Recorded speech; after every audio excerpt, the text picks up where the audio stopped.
Mr Vessey-Miller, thank you for your patience. If you'd like to ask your second question, which is to the Cabinet Member for Environment, Culture and Tourism, please.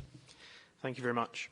In 2019, following the first ever declaration of a climate emergency in Bristol by the Green Party's Carla Denyer, Southend Council was one of the 308 councils in the UK that went on to follow the Greens' lead in declaring a climate emergency.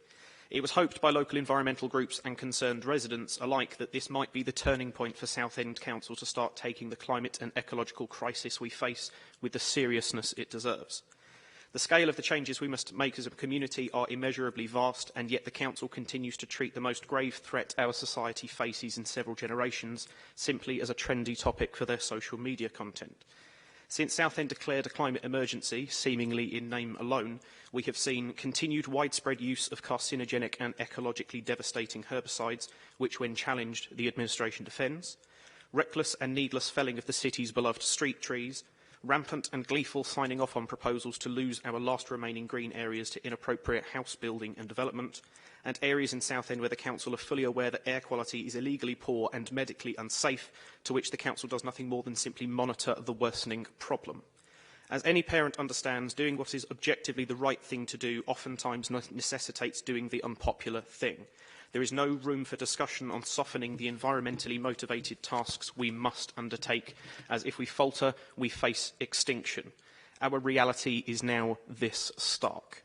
I ask the portfolio holder, when are Southend Council going to start taking the climate and ecological emergency seriously and implement the radical changes required to avoid the worst possible future for our children and grandchildren? Thank you for your question. Councillor Mulroney, will you please reply? Thank you, Chair, and thank you for your question. The answer is long because obviously your question covered quite a lot of areas. The Council takes the global climate and ecological crisis extremely seriously, and I say that with all sincerity. As an organisation, we are partnering with a wide range of international, national and local stakeholders to deliver climate-positive change in Southend, both corporately and citywide.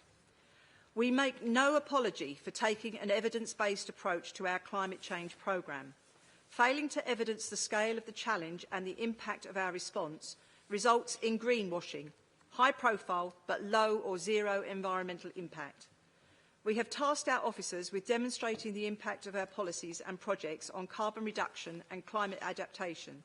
But as a public body, these have to be balanced against the Council's wider corporate objectives and the statutory responsibilities that officers are required to comply with. With respect to the specific issues that you have raised, pesticide. The Council currently uses a mixed approach to weed control within its parks and open spaces, with both manual weed removal and chemical methods being used. Glyphosate has been subject to several conflicting studies and reports about the possible impact on people's health. At present, glyphosate-based weed killers have been deemed safe for use by the UK Government and the Health and Safety Executive, including in public areas. Limited studies on the impact of glyphosate on bees have been undertaken. Glyphosate is considered one of the least toxic pesticides used in agriculture.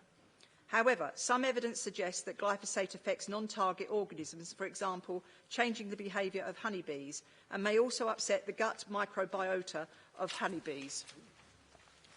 Cognizant of these concerns, the Parks team, as agreed by this Council, are trialling a series of non-glyphosate-based alternatives within the city's parks, as well as using manual weed removal and applying wood mulch to shrub beds and borders. Once the team have reviewed the results of the trial, a decision will be made about the best product to use moving forward. Trees. The Council benefits from the skills and professionalism of highly trained arboricultural officers who manage the publicly owned trees in the city. Of course, we cannot manage everybody's trees. There are occasions when our trees need to be felled due to extensive damage, disease or death. It is not uncommon for trees that appear healthy to be riddled with pests and fungi, which have a detrimental impact on wider tree cover if it spreads. Weaken root structures causing instability or ultimately the death of the tree. Local authorities are required to carry out regular tree inspections as part of a proactive maintenance regime. Through these inspections, we can identify trees which are no longer healthy and at high risk of causing significant damage to people or assets. The assessment of the risk associated with diseased and damaged trees is made in accordance with the requirements of many different sets of primary legislation and guidance, including the Plant Health Act 1967, the Equality Act 2010, the Environment Act 2021, as well as Health and Safety Executive Guidance. The Council always plants a replacement tree if a tree has had to be felled. In the last financial year, 2021-2, the Council planted well over 600 trees, and we plan to maximise tree planting in the next planting season, which starts in the winter. And that 600 does not include trees planted, whips planted in our parks and gardens.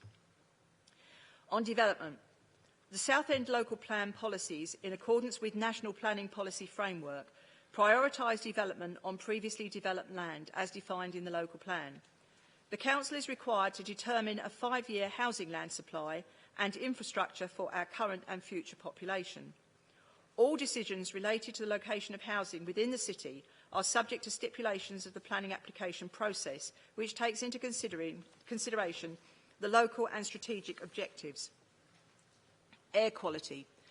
Air quality monitoring is not only important but also a requirement for local authorities, as we report to DEFRA annually. The data from monitoring shows where there are air quality objective exceedances. The areas are defined as air quality management areas and actions are prioritised in these areas.